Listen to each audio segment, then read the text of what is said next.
Press the bell icon on the YouTube app and never miss another update.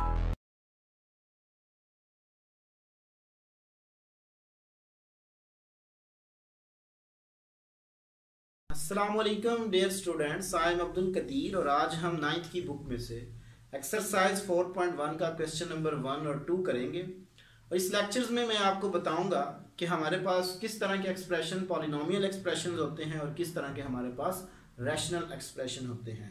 और ये lecture आपको grade science academy की तरफ से प्रेजेंट किया जा रहा है। क्वेश्चन नंबर 1 में उसने हमें बोला है कि आप बताएं जो हमारे पास इसके 4 पार्ट है कि इनमें से कौन सा हमारे पास पॉलिनोमियल एक्सप्रेशंस हैं। और क्वेश्चन नंबर 2 में हमें उसने बताया कि इनमें से कौन सा जो है वो हमारे पास रैशनल एक्सप्रेशन है। जस्ट हमने यस और नो में इसका आंसर देना है।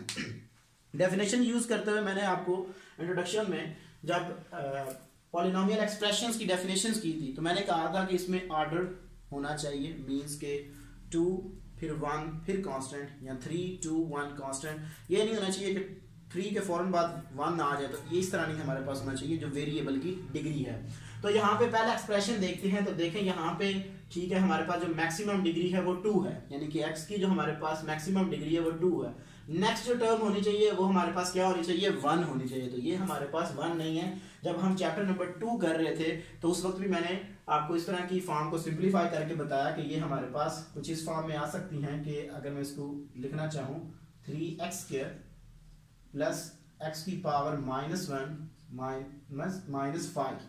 तो यहाँ पे देखें कि 2 के बाद 1 भी नहीं है, 0 भी नहीं है और डायरेक्ट -1 आ गया। तो इसका मतलब है ये हमारे पास जो है वो पॉलिनोमियल एक्सप्रेशंस नहीं है। तो ये मेरा आंसर नो में होगा। तो ये बेसिकली एमसीक्यूज में पूछे जा सकते हैं इस तरह के। अच्छा, नेक्स्ट क्वेश्चन देखते हैं। उसमें उसने हमें ऑर्डर दिया 3, वेरी गुड। इसके बाद 2 है, ये भी ठीक है कि हमारे पास 3 के बाद फौरन 2 आ गया।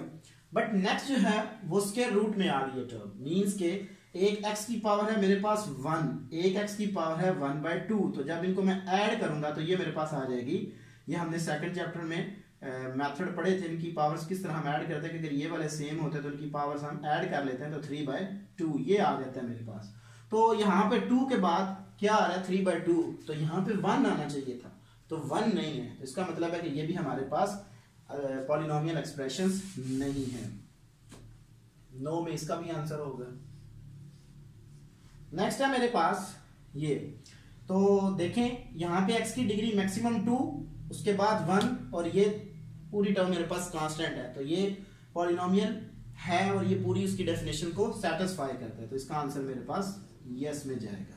तो जो फोर्थ है वो भी हमारे पास नो में जाएगा। क्यों नो में जाएगा, क्योंकि ये मेरे पास यहाँ पे देखें पॉलिनोमियल जो हमारे पास होता है उसमें ये हमारे पास बेसिकली जो ऊपर वाली टर्म है, यानी कि जो ऊपर वाला एक्सप्रेशन है ये हमारे पास लीनियर है। यानी कि लीनियर मींस के आगे इसके साथ कोई भी टर्म नहीं आ रही।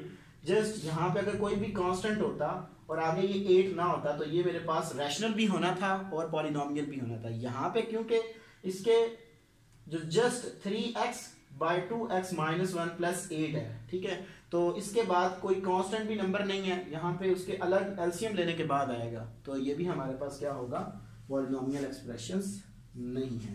तो इसमें बात कर लेते हैं क्योंकि ये मेरे पास जो है इस क्वेश्चन नंबर 2 में हमें उसने कहा कि आपने इसके रैशनल एक्सप्रेशन बताने हैं कि इनमें से कौन से रैशनल एक्सप्रेशन है। तो पहला तो कभी भी नहीं हो सकता, नो।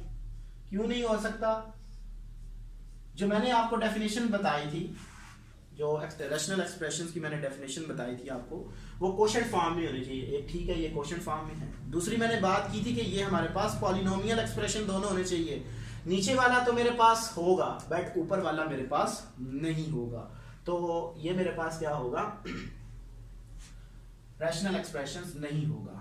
ये हो सकता है दोनों मेरे पास क्या है, ऊपर वाली जो टर्म है वो भी मेरे पास पॉलिनोमियल है, यानी कि 3 2। यहाँ पे भी देखें उसने जस्ट ऑर्डर चेंज किया, इसको हम लिख सकते हैं अगर ये रेंज करके 2 1 एंड कांस्टेंट। तो ये मेरे पास इसका आंसर यस में होगा क्योंकि हम इसको लिख सकते हैं। ये हमारे पास रैशनल एक्सप्रेशन है। ये वाला जो है ये भी मेरे पास रैशनल एक्सप्रेशन है। क्यों, क्योंकि x² के बाद कांस्टेंट आ रहा है, ठीक है, लेकिन कांस्टेंट तो आ गया, ऊपर भी 2 1, तो इसका भी आंसर यस में जाएगा। तो नीचे वाला गेंस के रूट में आ गया हमारे पास, तो ये भी मेरे पास नो होगा। तो इस तरह हम इनकी आइडेंटिफाई करते हैं कि कौन से हमारे पास जो एक्सप्रेशंस हैं वो पॉलिनोमियल हैं और कौन से हमारे पास रैशनल हैं। तो आज मैंने आपको क्वेश्चन नंबर 1 और 2 के अबाउट बताया और ये लेक्चर आपको ग्रेट साइंस एकेडमी की तरफ से प्रेजेंट किया गया। अगर डियर स्टूडेंट्स किसी भी प्रीवियस चैप्टर्स में आपको किसी भी क्वेश्चन में कोई प्रॉब्लम होती है तो आप हमसे ईमेल पे भी कांटेक्ट कर सकते हैं। Thank you for watching us. अल्लाह हाफिज़।